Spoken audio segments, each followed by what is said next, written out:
I calculated how much money my in-laws stole from us. Revealing it at dinner destroyed their perfect family.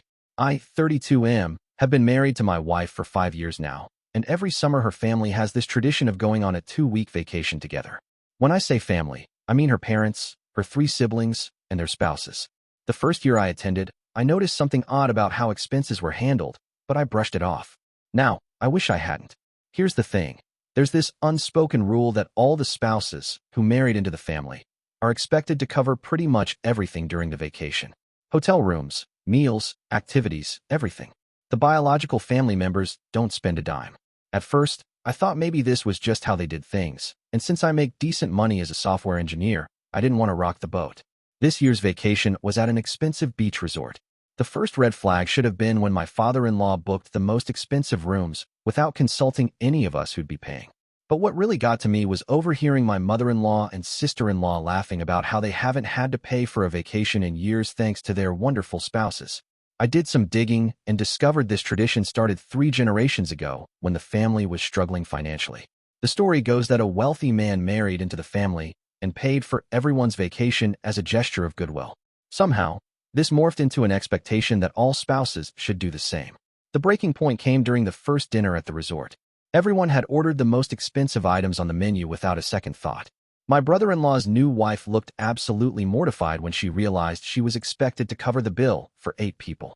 That's when I decided enough was enough. I cleared my throat and announced to the table that I had made dinner reservations for just my wife and me for the rest of the trip. Then I dropped the bomb. I had calculated that over the past 5 years, I had spent over $40,000 on these family vacations while the biological family members hadn't contributed a cent. The silence that followed was deafening. My mother-in-law's face turned red, and my father-in-law started sputtering about tradition. But it was my wife's reaction that surprised me most. She just sat there, staring at her plate, before quietly saying she had never realized how much money I'd spent on these trips. That's when the other spouses started speaking up. Turns out, one had taken out loans to keep up with these expenses. Another had been dipping into their kids' college fund. The new wife admitted she'd maxed out her credit card just for the first 3 days of this trip. The biological family members tried to defend the tradition, arguing about family values and how this was their way of welcoming new members. But when my sister-in-law's husband pointed out that real family doesn't financially exploit each other, the mood shifted dramatically. The next morning, my father-in-law called a family meeting. He looked uncomfortable as he announced that from now on, all vacation expenses would be split equally among all adult attendees. Some family members stormed out, but most stayed to work out a fair system.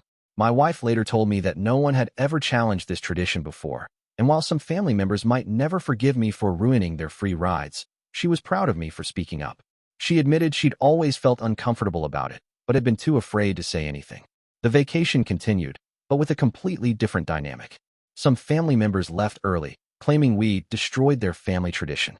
But those who stayed actually seemed more relaxed. We had real conversations about money, fairness, and what family really means. That was 3 months ago. The family is still divided, with some members not speaking to us. But the other spouses regularly thank me for speaking up. My wife and I are closer than ever. She says seeing me stand up for what's right made her realize she needed to confront some toxic patterns in her family. Yesterday, my father-in-law called to discuss plans for next year's vacation. He suggested a more modest destination and sent everyone a proposed budget with equal cost sharing. It's a start. Looking back, I wonder if I could have handled it differently.